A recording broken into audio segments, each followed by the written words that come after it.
Assalamualaikum students. Today we are going to discuss the topic of forces. And first of all, we will write the definition of force.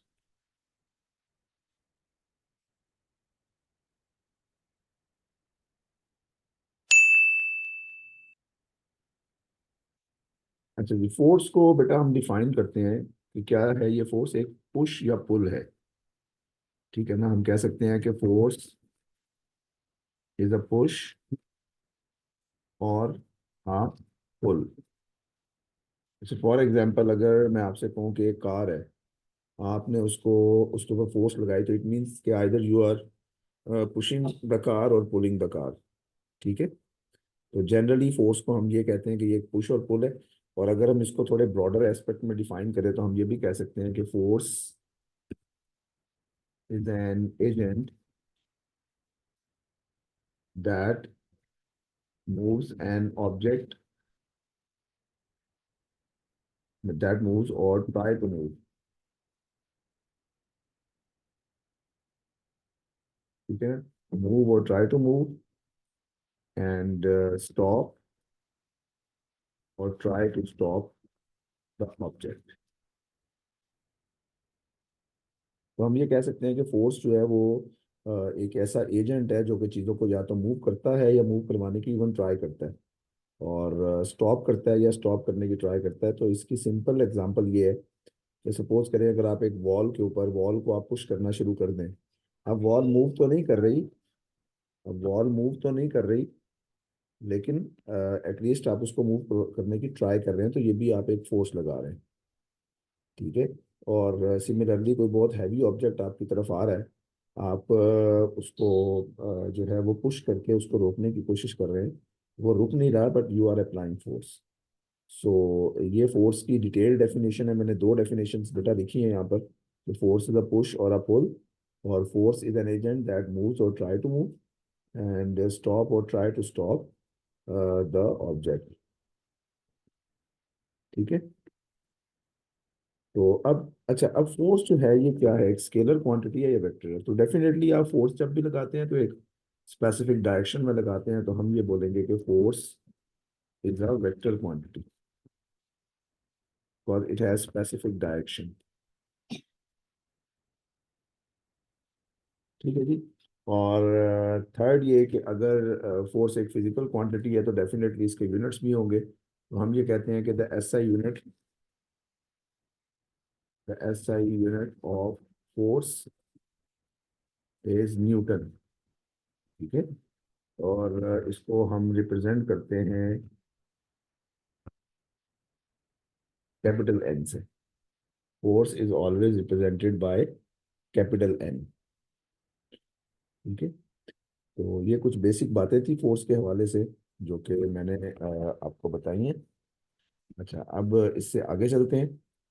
तो generally बेटा force को अगर हम define करें और इसको मजीद जो है वो एक्सप्लोर करें, तो फोर्स में सबसे पहली चीज आती है कि अगर एक ऑब्जेक्ट के ऊपर टू या मोर फोर्सेस उस पर लग रही हैं, तो वो फोर्स क्या काम करती है। मतलब जब भी आप किसी बॉडी के ऊपर फोर्स लगाते हैं तो फोर्स क्या क्या कर सकती है। ठीक है। तो इस चीज को देखते हैं। सबसे पहले ये देखें कि अगर आपके पास एक रबड़ बॉल है और सपोज करें कि आपने उसको अपने हाथ में रख के जोर से प्रेस किया और उसके ऊपर फोर्स लगाई, तो you can clearly observe that कि वो थोड़ा सा डी फॉर्म हो जाता है, डी शेप हो सकता है।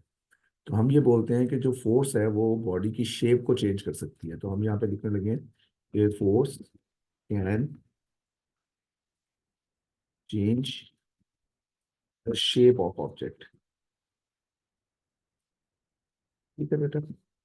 अच्छा जी, अब नंबर टू देखें इसमें कि फोर्स जो है वो बॉडी का जो साइज है उसको भी चेंज कर सकती है। Force can change the size of object as well.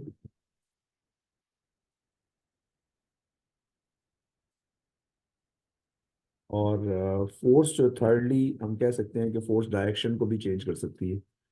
Suppose करें कि एक ऑब्जेक्ट अगर मूव करता हुआ आ रहा है तो आप उसमें फोर्स लगा के उसकी डायरेक्शन को भी चेंज कर सकते हैं। तो तीसरी चीज के force can change the direction of object.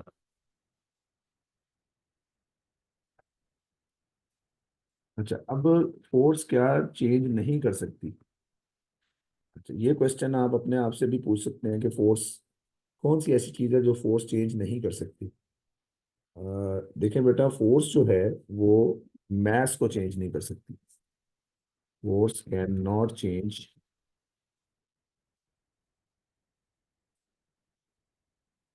Can not change the mass of object. जब अगर कोई ऑब्जेक्ट है वो 2 किलोग्राम का है, तो आप उसके ऊपर फोर्स लगा के उसको 3 किलोग्राम का नहीं कर सकते, या उसके ऊपर फोर्स लगा के उसको 1.5 किलोग्राम का नहीं कर सकते। तो इट मीन्स दैट कि फोर्स जो होती है वो बॉडी के मास को चेंज नहीं कर सकती। ठीक है जी। तो तीन चीजें फोर्स चेंज कर सकती है: force can change the shape of object, force can change the size of object, direction of object, but force can not change the mass of object. तो उसके बाद बेटा अब इससे फर्दर हम मूव करते हैं, और फोर्स में अब हम पढ़ेंगे कि बैलेंस्ड और अनबैलेंस्ड फोर्सेस क्या होती हैं, और उसके बाद हम देखते हैं कि रिजल्टेंट फोर्स किसे बोलते हैं। रिजल्टेंट फोर्स, जिसको हम टोटल फोर्स भी बोलते हैं, तो रिजल्टेंट फोर्स क्या होती है।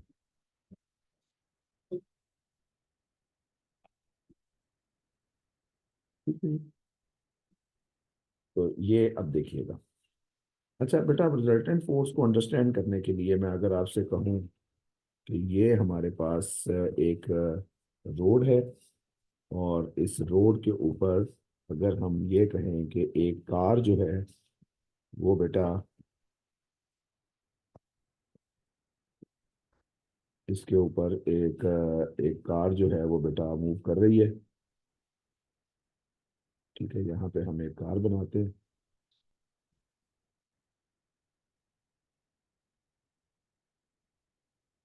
ठीक है। अच्छा जी, अब ये जो कार है बेटा, इसके ऊपर इंजन की जो थ्रस्ट है, जो इंजन इसके ऊपर फोर्स लगा रहा है, वो इसको आगे की तरफ लेके जा रहा है। ठीक है।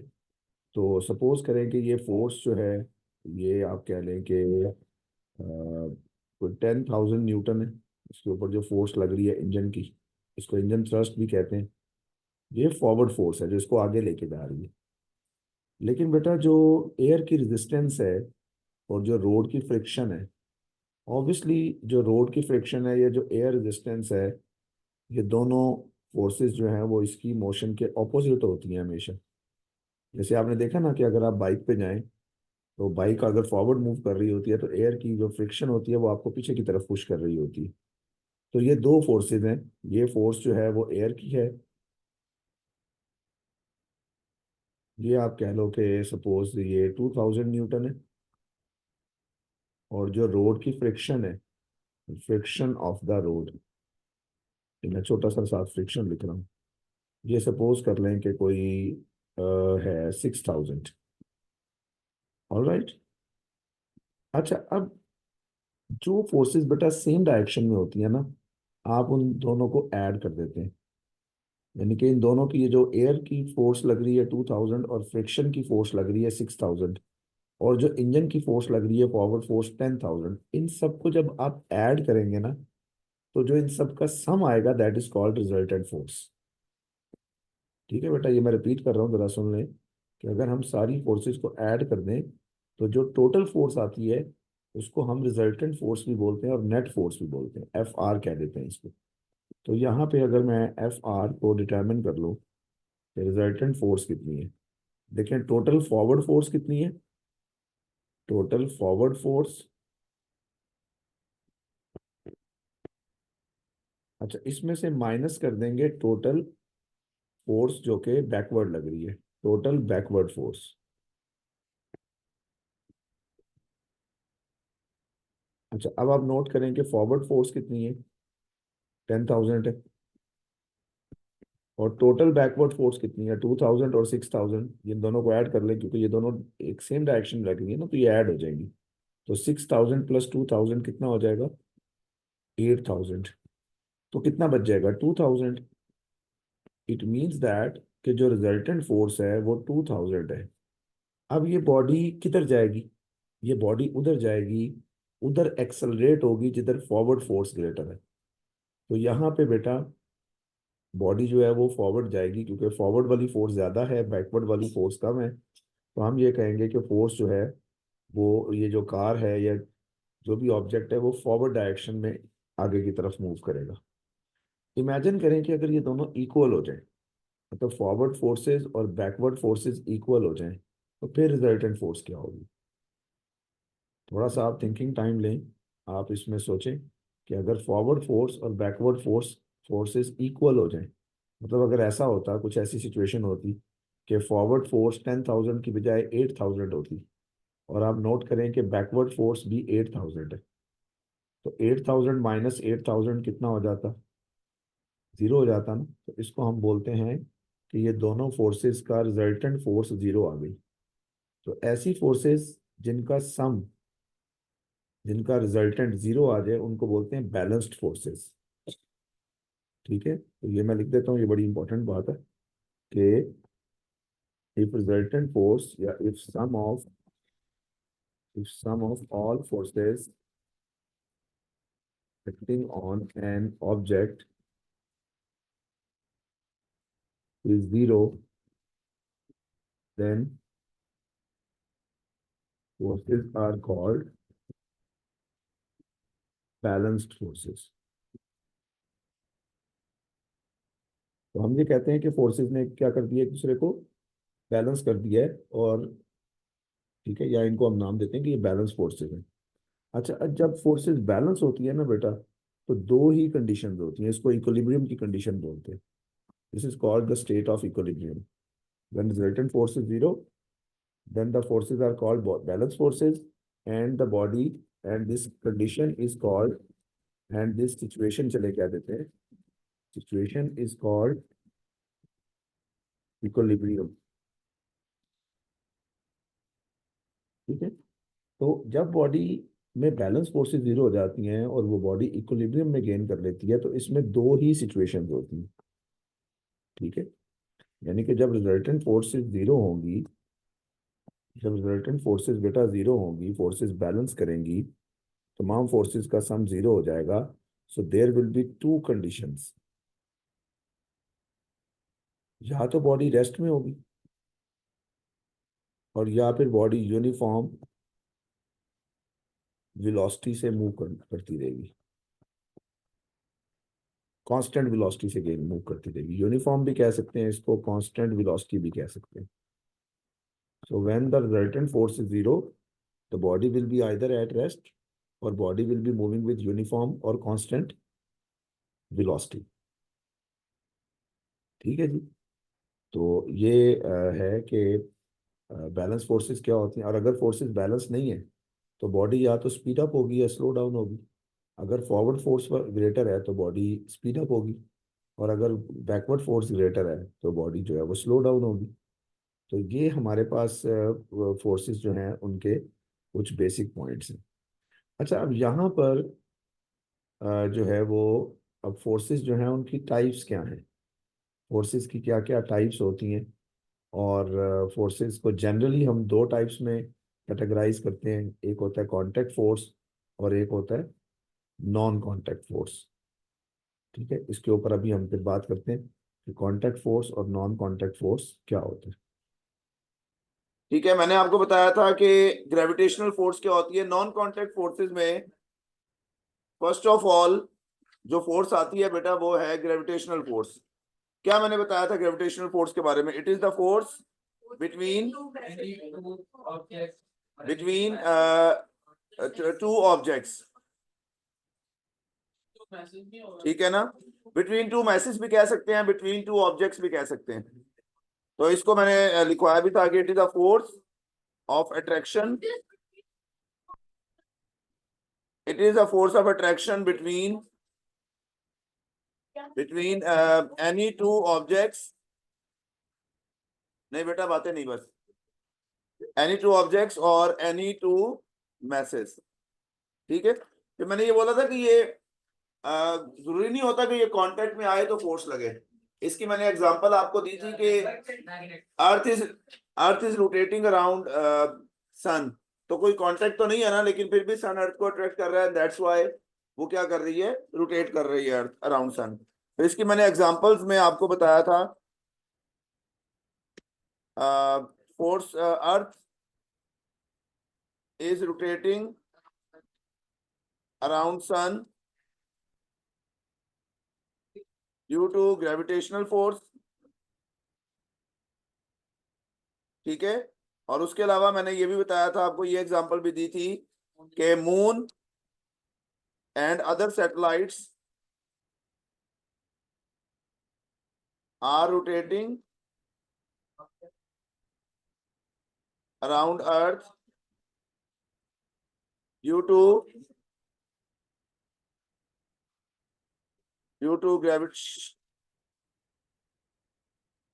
gravitational force of earth। अच्छा जी, अब इससे आगे आप सेकंड नंबर पे लिखें जो नॉन कांटेक्ट फोर्स है, वो बेटा आप लिखें electrostatic force. Second non contact force is electrostatic force.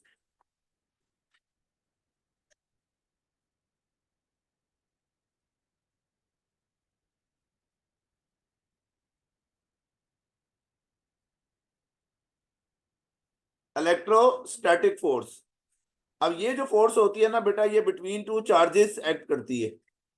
ये चार्जेस सिमिलर भी हो सकते हैं, ऑपोजिट भी हो सकते हैं।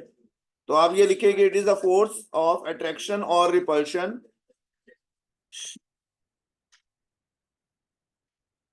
Is the force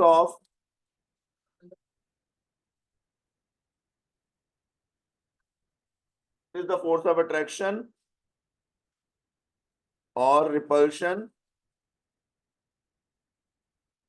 between two charges.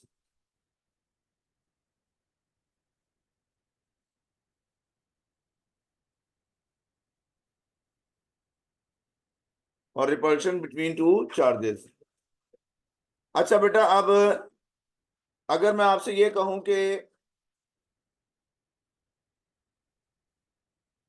Suppose करें ये एक बॉडी है जिसके ऊपर पॉजिटिव चार्ज है, ये एक सेकंड बॉडी है जिसपे पॉजिटिव चार्ज है, तो ये दोनों एक रिपल्सिव फोर्स लगाएंगे, ये फोर्स इधर लगेगी,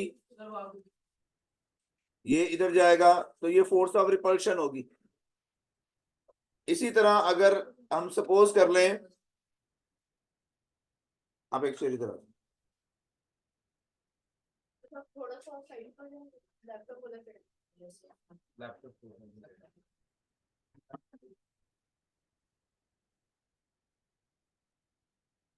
अच्छा जी, इसी तरह अगर एक चार्ज पॉजिटिव है, बल्कि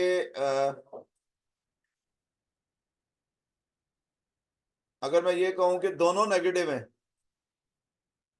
तो दोनों नेगेटिव भी एक दूसरे को क्या करते हैं,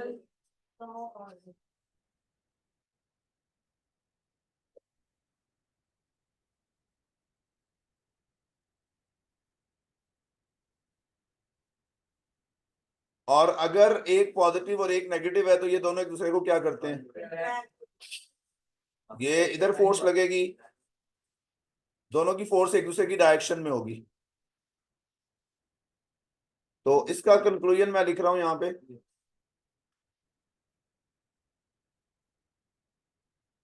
कि इन सब बातों से मैंने जो कंक्लूड किया वो मैं लिख देता हूं यहां पे कि सिमिलर चार्जेस जो होते हैं बेटा रिपेल ईच अदर,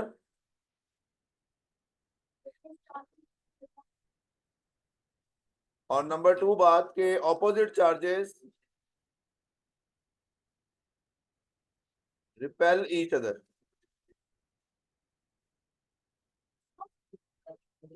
अट्रैक्शन और रिपल्शन बिटवीन टू चार्जेस। तो ये सेकंड फोर्स है, that is non contact force. ठीक है,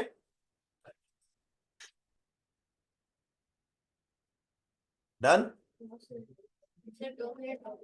जी जी बेटा, टेक योर टाइम, इसको नोट करें जल्दी से। यहाँ पे मैंने बोला अट्रैक्ट है, लेकिन लिख रिपेल दिया, तो आप लिखें opposite charges attract each other.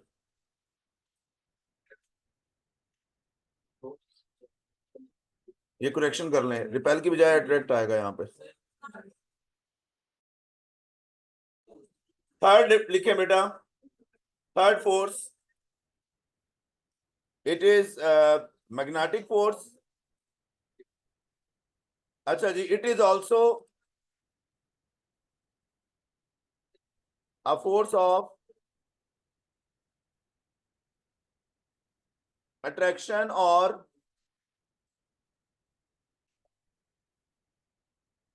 Repulsion between two magnets. It is also a force of attraction और रिपल्शन बिटवीन टू मैग्नेट्स। अच्छा, अब इसमें भी आपको ये तो बताना कि सिमिलर पोल होते हैं दो मैग्नेट्स के, वो एक दूसरे को क्या करते हैं। तो ये भी लिख लें कि similar poles of two magnets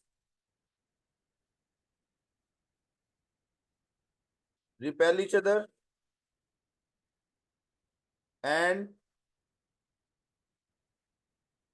different poles attract each other। जो सिमिलर पोल होते हैं बेटा डिफरेंट मैग्नेट्स के, वो रिपेल करते हैं, और जो ऑपोजिट पोल्स होते हैं वो अट्रैक्ट करते हैं। जैसे मैं इसकी अब आपको एक डायग्राम बनाता हूं, उससे आपको पता चलेगा।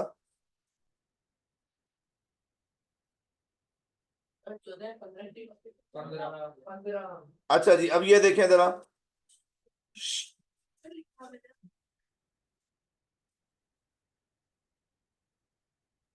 अगर मैं आपसे कहूं कि ये एक मैग्नेट है,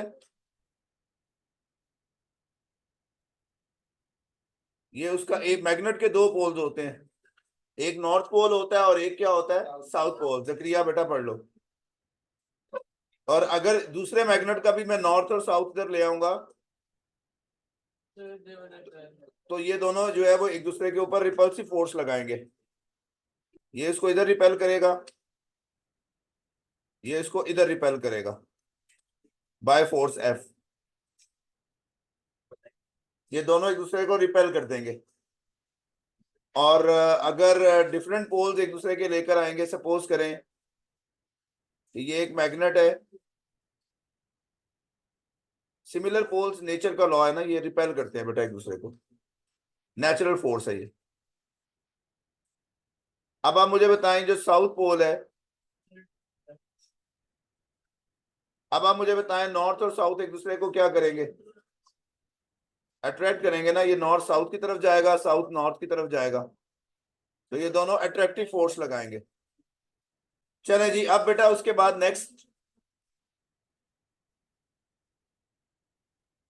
अब बेटा हमारे पास कितनी फोर्सेस हो गई, तीन। उनको जरा रिवाइज कर लेते हैं एक दफा फिर।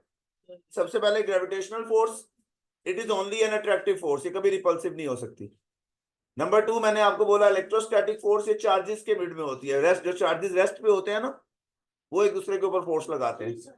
इलेक्ट्रोस्टैटिक का मतलब होता है जो चीज रेस्ट में हो, इलेक्ट्रो का मतलब चार्ज, स्टैटिक का मतलब रेस्ट।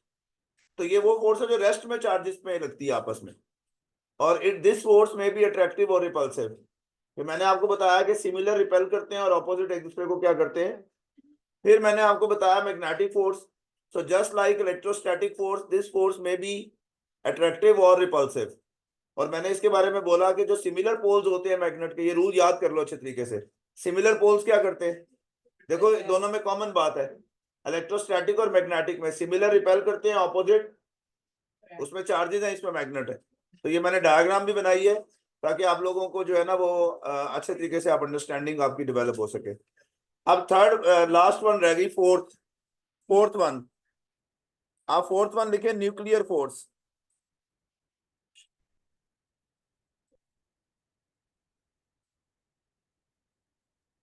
जल्दी नोट डाउन करें, nuclear force.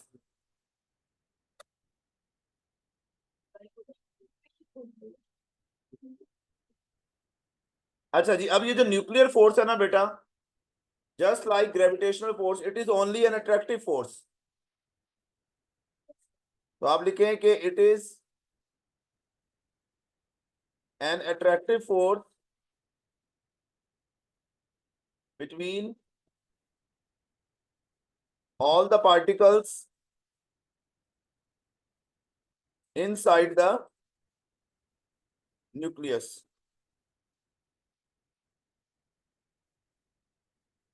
This force binds the nucleus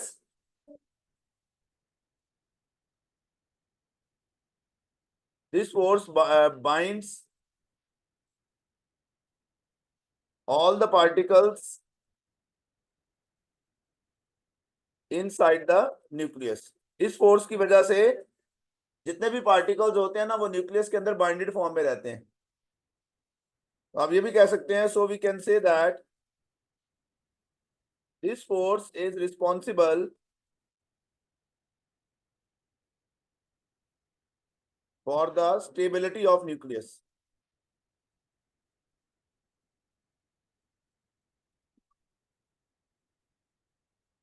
this force is responsible for the stability of nucleus. तो ये 4 फोर्सेज हैं, इनमें से 2 फोर्सेज बेटा सिर्फ अट्रैक्टिव हैं। 2 forces are only attractive, like gravitational force and nuclear force. ये रिपल्सिव हो ही नहीं सकती। और जो इलेक्ट्रोस्टैटिक फोर्स है और मैग्नेटिक फोर्स है, ये अट्रैक्टिव भी हो सकती हैं और रिपल्सिव भी। अब कॉमनली एक कुछ स्टूडेंट्स क्वेश्चन पूछते हैं कि सर ये बताएं कि न्यूक्लियस के अंदर जो 2 प्रोटॉन्स हैं, प्रोटॉन पे कौन सा चार्ज होता है? तो दोनों प्रोटॉन्स है तो दोनों पे प्लस चार्ज होगा सिमिलर, तो उनको रिपेल करना चाहिए। तो न्यूक्लियस में दोनों प्रोटॉन अगर रिपेल करेंगे तो न्यूक्लियस को डिस्ट्रॉय हो जाना चाहिए, फट जाना चाहिए। लेकिन न्यूक्लियस तो नहीं बढ़ता, वो तो बड़ा स्टेबल होता है। तो क्या वहां पे 2 प्रोटॉन रिपेल नहीं करते? नहीं, इलेक्ट्रॉन न्यूक्लियस में नहीं होते। बेटा अब इसका आंसर सुन लें। अब तो न्यूट्रॉन को तो पर चार्ज है, न्यूक्लियस का क्या रोल? सुने, अब इसका आंसर सुने जरा। इसका आंसर ये है बेटा कि न्यूक्लियस के अंदर ये जो आप कह रहे हैं ना 2 प्रोटॉन रिपेल करते हैं, ये इलेक्ट्रोस्टैटिक फोर्स है। कौन सी फोर्स है ये? इलेक्ट्रोस्टैटिक फोर्स है कि सिमिलर चार्जेस रिपेल करते हैं। बट याद रखना कि न्यूक्लियस के अंदर इलेक्ट्रोस्टैटिक फोर्स नहीं लगती। न्यूक्लियस के अंदर ये फोर्स नहीं होती, इलेक्ट्रोस्टैटिक फोर्स। अंडरस्टैंड? न्यूक्लियस के अंदर जो फोर्स होती है वो कौन सी होती है? न्यूक्लियस के अंदर न्यूक्लियर फोर्स होगी, और न्यूक्लियर फोर्स कभी रिपल्सिव हो ही नहीं सकती। तो वहां पे 2 प्रोटॉन एक दूसरे को रिपेल नहीं करते, बल्कि वो न्यूक्लियर फोर्स की वजह से एक दूसरे को क्या करते हैं? अट्रैक्ट करते हैं। So there is no electrostatic force of repulsion inside the nucleus. That's why 2 protons attract each other. Proton और न्यूट्रॉन attract each other. ठीक है? न्यूक्लियर फोर्स के लिए ये जरूरी नहीं होता कि चार्ज हो बॉडी के ऊपर तो अट्रैक्ट करेगी। न्यूक्लियर फोर्स के लिए ये जरूरी, ग्रेविटेशनल फोर्स के लिए भी तो जरूरी नहीं है ना कि मास के ऊपर चार्ज हो तो अट्रैक्ट होगा। ग्रेविटेशनल फोर्स ये कहती है कि हर मास एक दूसरे को अट्रैक्ट करता है, whether it is a charged body or not a charged body. So nuclear force भी जो होती है ना उसमें चार्ज होना जरूरी नहीं होता। तो इट मींस दैट कि न्यूट्रॉन और प्रोटॉन भी एक दूसरे को अट्रैक्ट कर रहे हैं, प्रोटॉन और प्रोटॉन भी एक दूसरे को क्या कर रहे हैं? अट्रैक्ट कर रहे हैं, और 2 न्यूट्रॉन्स भी अट्रैक्ट कर रहे हैं। So it is a sort of you can say कि ये एक अट्रैक्टिव फोर्स है, दैट्स व्हाई वहां पे रिपल्सिव फोर्स लगती नहीं है। तो ये इससे पहले कि आपके माइंड में आए तो मैंने सोचा मैं आपको खुद ही बता दूं। अब बेटा उसके बाद आप लिखेंगे नॉन कॉन्टैक्ट फोर्सेस।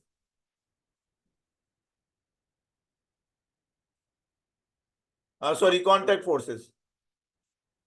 अब आप मेन हेडिंग दे दें कॉन्टैक्ट फोर्सेस। नहीं, ये 6 फोर्सेस हैं। हमने जो है ना वो 6 कॉन्टैक्ट फोर्सेस पढ़नी है। इनमें सबसे पहले हम जो स्टडी करेंगे वो होगी फ्रिक्शन। नंबर 2 जो डिस्कस करेंगे वो tension. Number 3 air resistance.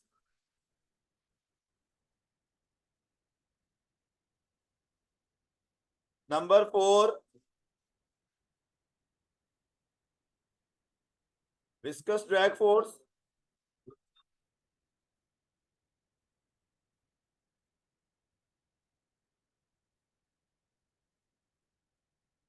Number 5 normal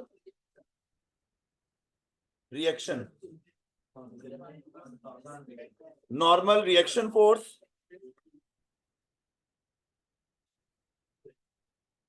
normal contact force भी कहते हैं, नॉर्मल रिएक्शन फोर्स भी कहते हैं।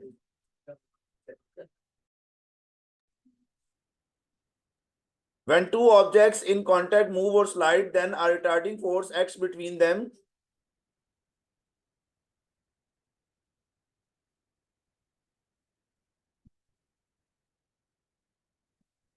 Acts between them.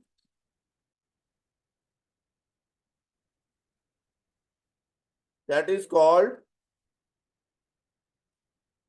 friction or force of, एक मिनट वेट करें, friction or force of friction. When two objects in contact move or slide, then a retarding force acts between them. That is called friction or force of friction. अच्छा जी, अब इसमें हमें ना दो बातें देखनी है कि फ्रिक्शन हमेशा किधर लगती है, मोशन के ऑपोजिट. फॉर एग्जांपल अगर आप स्लाइड कर रहे हो, गाड़ी अगर ईस्ट की तरफ जा रही है तो फोर्स ऑफ फ्रिक्शन वेस्ट की तरफ जाएगी. तो जो फोर्स ऑफ फ्रिक्शन होती है ये मोशन के हमेशा ऑपोजिट लगती है. तो ये भी आप लिख लें कि force of friction always act. क्या चीज बेटा? अब जब टॉपिक एंड होगा, तो force of friction always act opposite to the motion of body. अब बेटा हमें इसकी दो बातें करनी है. एक तो फ्रिक्शन के एडवांटेजेस क्या हैं और फ्रिक्शन के डिसएडवांटेजेस क्या हैं. तो advantages of friction,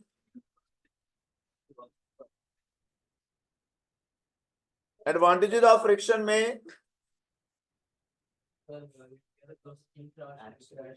advantages of friction आप वन बाय वन करके लिखें. आप मुझे बताएं कि अगर आपने किसी चीज को ग्रिप करना है तो ऑब्वियसली ग्रिप करने के लिए क्या रिक्वायर होगी, फ्रिक्शन रिक्वायर होगी तो ग्रिप होगा ना. अदरवाइज तो सपोज करें अगर मैंने इसको होल्ड किया हुआ है, ग्रिप किया हुआ है, अगर फ्रिक्शन नहीं होगी तो बेटा ये गिर जाएगा ना. तो हम ये कहेंगे ग्रिपिंग. सबसे पहले फ्रिक्शन का एडवांटेज है ग्रिपिंग. पाइलिंग, एक चीजों को पाइल अप करते हैं. आप देखें कि शिप के अंदर कंटेनर एक दूसरे के ऊपर रखे होते हैं तो उनमें इतनी हैवी फ्रिक्शन होती है कि वो वहां से स्लाइड नहीं करते, मूव नहीं करते. तो पाइलिंग जो है ना वो भी फ्रिक्शन की वजह से पॉसिबल है. और उसके अलावा motion of vehicles,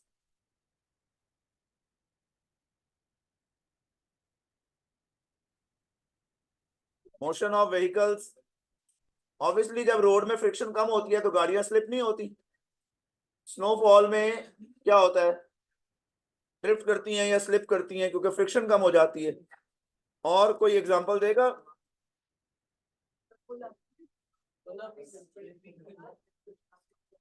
gripping, piling, motion of vehicles,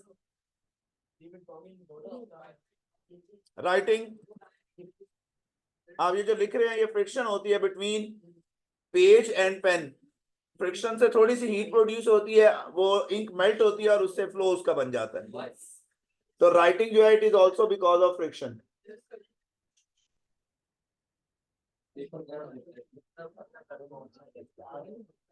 तो ये हमारे पास एडवांटेजेस हैं फ्रिक्शन के.